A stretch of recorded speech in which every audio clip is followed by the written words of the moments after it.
Subscribe कीजिए हमारे channel को, हमारी नई वीडियो को सबसे पहले देखने के लिए और बेल आइकॉन को प्रेस कीजिए। रहमानिर्रहीम। अस्सलामुअलैकुम मेरे दोस्तों, क्या हाल चाल है। मैं उम्मीद करता हूँ कि मेरे तमाम दोस्त खैरियत से होंगे। तो दोस्तों, आज हम आपको एक फार्मर के साथ मिलवाएंगे। उनके ये फार्म का माल है बूटा फार्मिंग, बूटा गॉड फार्मिंग से। तो आप उनकी ज़बानी भी बात सुन सकते हैं। अभी हम चलते हैं उनकी तरफ। और सुना फिर मोहम्मद बूटा की हाल ठीक है जी, तुम सुनाओ। तेरियां किन्नियां बकरियां ने? 28 भारू ने। 28 भारू ने। हाँ जी। अच्छा, तो तू साढ़े दोस्तों फिर इंटरनेट के उत्ते की मशवरा देना चाहुंदा भी ये कारोबार सही है या कोई होर करना चाहिए? नहीं, ये माशाल्लाह बिल्कुल बिल्कुल बेहतरीन है। मुनाफा ठीक आ जाता? हाँ जी। तो 6 महीने की होंदा? 6 ਮਹੀਨਿਆਂ ਦੇ ਵਿੱਚ ਤੁਸੀਂ ਚਲੋ ਸਾਲ ਦੀ ਲਾ ਲਓ, ਸਾਲ ਦੇ ਵਿੱਚ ਤੁਸੀਂ ਬੱਕਰੇ ਪਾਲ ਸਕਦੇ ਆ। बकरे? ਹਾਂਜੀ। अच्छा। ਸਾਲ ਦੇ ਵਿੱਚ ਜੋ ਤੁਹਾਨੂੰ ਜਿੰਨੇ ਆਪਾਂ ਜ਼ਮੀਨ ਦੇ ਪੈਸੇ ਲਾਉਂਦੇ ਉਹਨੇ ਤੁਹਾਨੂੰ ਪ੍ਰੋਫਿਟ ਮਿਲੇਗੀ ਬੱਕਰਿਆਂ ਦੀ। यानी कि तुसी कहंदे हो कि नफा बख्श कारोबार है। हाँ जी। अपने नबी दी सुन्नत भी है। हाँ जी, अपने नबी ਦੀ ਵੀ ਸੁਣਨਾ ਦਾ। अपने नबी ने भी माल चारिਆ। चारिया।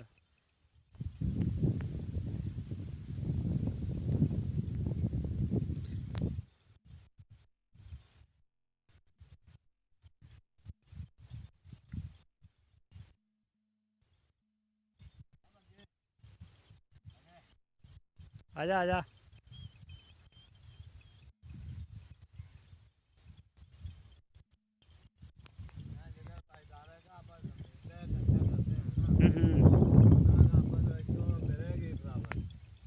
ठीक है। आजा आजा मेरे कोल आ जरा। फिर गई बकरियां तेरियां, पता नहीं की मसला बकरियां। अच्छा, तो साल दे दो दफ़ा बच्चे दे देंदियां है? हाँ, 5 ਮਹੀਨਿਆਂ ਬਾਅਦ। 5 महीनों बाद बच्चा दे देंदियां। जो एक बार बच्चे देंदी है दोबारा नवे दुध कदों होंदी है इनके क्रॉस? चौथे महीने 5वें महीने हो जांदियां ने। अच्छा। हाँ, ਜਦੋਂ ਗਰਮ ਦਾਣਾ ਖਾਣਗੀਆਂ ਫਿਰ ਇਹ ਮਾਸ਼ਾਅੱਲਾ ਹੋ हीट विच आ जांदियां। हाँ जी। अच्छा, चलो माशाल्लाह बड़ी गल हैगी आ। हाँ जी। ते तैनूं किन्ना अरसा हो गया बकरियां चारदे नूं? ਮੈਨੂੰ ਮਾਸ਼ਾਅੱਲਾ ਬਚਪਨ ਦੇ ਵਿੱਚ ਮੈਂ ਮਾਲ ਚਾਰਨ ਲੱਗ ਪਿਆ। छोटा हुंदा ही माल चार रहा सी? हाँ जी। ਜ਼ਬਰਦਸਤ। ਤੇ ਇਹਨਾਂ ਨੂੰ ਉੱਥੇ ਆਪਦੇ ਜਿਹੜਾ ਤੁਹਾਡਾ ਫਾਰਮ ਹੈਗਾ ਘਰੇ, ਉੱਥੇ ਪੱਠੇ ਛੱਟੇ ਵੀ ਪਾਉਂਦੇ ਹੋ ਜਾਂ ਸਿਰਫ ਚਾਰਨ ਤੇ ਹੀ ਹੈ? ਨਹੀਂ ਨਹੀਂ, ਅਸੀਂ ਚਾਰਦੇ ਹੁੰਦੇ ਆ, ਬਸ ਪੱਠਾ ਪੁੱਠਾ ਨਹੀਂ ਪਾਉਂਦੇ ਆ। ਪੱਠਾ ਅਸੀਂ ਪਾਈਦਾ ਸਰਦੀਆਂ। ਅੱਛਾ, ਪੱਠੇ ਸਿਰਫ ਸਰਦੀਆਂ ਨੂੰ ਪਾਉਣੇ ਆ, ਹੁਣ ਚਰਾਈ ਦੇ ਹੀ ਹੈ ਜਾਨਵਰ? हाँ जी। अच्छा। माशाल्लाह माल तेरा बड़ा साफ़ सुथरा हैगा। हाँ जी। और कोई एडा कोई ख़राब माल नहीं हैगा? हाँ जी। तो कुर्बानी लिए बकरे शकरे तैयार नहीं सी कीते? कुर्बानी वास्ते। अच्छा, अगली कुर्बानी वास्ते 4 बकरे तैयार किए? हाँ जी। 2 ਜਿਹੜੇ ਨੇ ਉਹ ਆਪਣੇ ਨੇ ਹੈਗੇ, ਕਿਸੇ ਦੇ ਆ। अच्छा, वो किसी दे तुसी पैसे लैके भी चारने माल? हाँ जी। महीने का कितना किराया ले लेने बकरी का?